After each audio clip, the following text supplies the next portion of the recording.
Hi everyone, I'm Andrew Carruthers for Sam Villa. I want to share with you some tips that we've developed on how to create more visual interest in your long-haired guests. I know a lot of you guys have Barbies and Playboy bunnies as your clientele that just have long, thick, gorgeous hair, and it's really challenging to get dimension into that hair a lot of times. So here's some cool tips on how to get that dimension.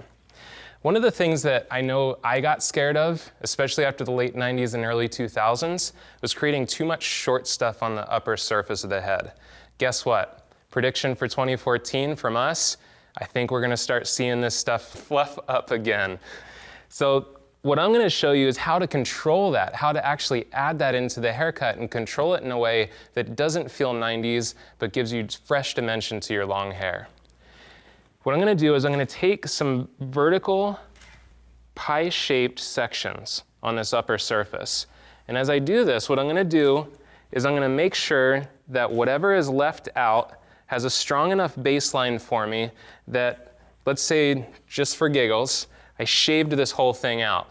Would she still have a perimeter? Well, as I look at that, yeah, she would. So I know that I have a safety buffer in there. Almost regardless of what I do up here, I'm not going to completely destroy the density of the perimeter. And that's one of the key factors that our guests always ask for, is I don't want my ends to feel thin. You guys have heard that, I know you have. So what I'm going to do with this pie-shaped section is I'm going to bring it up, and I'm going to cut a strong inverted line, a really strong diagonal line from short to long this way. And the reason I'm going to do that is I want my shortest point to be right at the part line. I'm using the 7-inch dry cutting shear because when I'm working on this dry hair like this, what happens a lot of times if I'm using a smaller, lighter weight wet cutting scissor, all of that hair tends to push out of the scissor. The design of this scissor is to make sure that it traps the hair and actually cuts that thicker, heavier, dry hair. So it's a really important tool for this type of work. So you can already start to see I'm getting some visual interest and some movement right there. Yeah? That's gonna be cool. So what I'm gonna do is I'm gonna take just a little piece of that and I'm gonna create my next pie-shaped parting. And I'm always coming from that part. Now these don't have to be perfect as far as how far they come down. It's more, what does it need in that area? So again, I'm going to pull that out and make sure that I have plenty of density on those ends. I feel good about that. So I'm going to elevate this up. It's probably better for you guys to see it from this direction. I'm going to elevate that up. And now what I have is I do have a little guide for length over here in this corner. You guys see that? If I've memorized what my diagonal line is up here with my fingers, I don't need a guide from this for this point, because I have my guide here, and I have the same diagonal line here. I can trust that. And as Sammy likes to say, just cut the darn thing.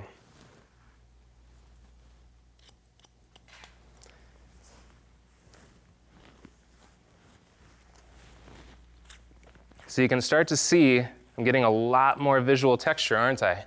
Now this is what we can get is more dimension from the hair, even though I still have strength and density in the ends. And the only way I'm gonna do that is being willing to detach the hair as a detached overcut.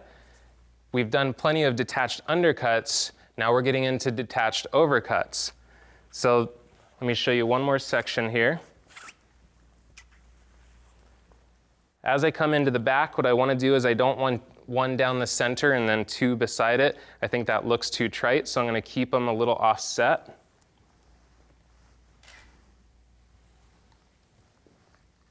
Comb that out of the way.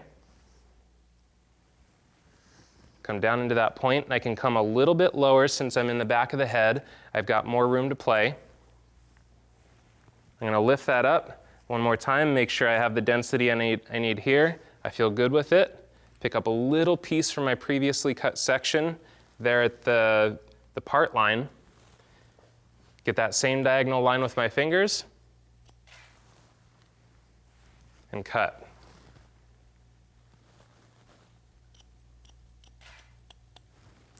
And I love that her layers were so long because we're really able to see a pretty dramatic transformation from before and after. And what I'm gonna do is I'm gonna spin her around so you can see what it looks like from this side. And then as I spin her around, you can see how much more dimension I have there versus this side. So I bet you're wondering now, how do I work into this side? And that's a really great question, thank you.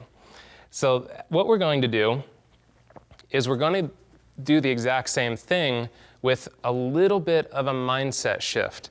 Now this is the weak side of the hair. She's got a really far, deep side part, which a lot of our young clientele are wearing right now. I'm going to continue with those pie-shaped sections. Now, why a pie-shaped section? If you look at a pie-shaped section, width at the top, skinny at the bottom. I'm affecting the hair towards the bottom much less than I'm affecting the hair at the upper surface. Where do we want the visual texture? On the upper surface. So I put the wide part of your pie shape here on the top. What if I flipped it upside down? You're going to take a lot more density out of the perimeter and the layers are going to dissipate much quicker at the top. I challenge you to grab a doll head, try it out. So I take that pie-shaped section, elevate up. I still have that little guide in here from the other side, and I get that same diagonal line with my fingers, and I work out. Now I'm still in this area of the head that has a lot of density because it is living more in the back on the other side. This is the part that it gets a little trickier because there's so much less hair right here. So what I'm going to do is I'm going to take that same pie-shaped section. It's going to be a much more shallow section. I'm not going to go nearly as far down into the hairline because I need more density. But the challenge with these types of haircuts a lot of times with these far side parts is it's almost like we have nothing on this side with all of this texture on this side. So this is a great way to address this. You can see I've parted it not as far down, so I leave the density here.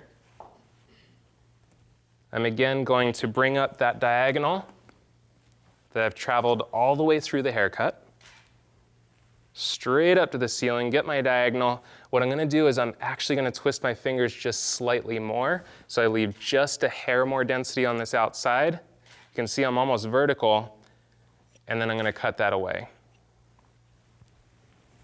So what that does is it gives me that little pop of that texture right there in that corner.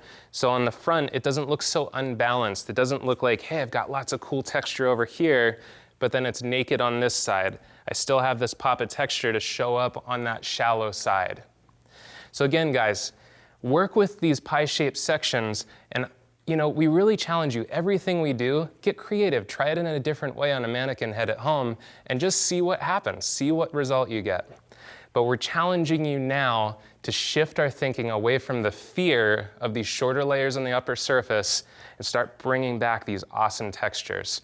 Your Playboy bunnies and your buxom blondes and all of these women with great long hair, they're gonna love you for adding fresh, new dimension to this long hair. Guys, thank you so much for watching. I'm Andrew Carruthers for Sam Villa.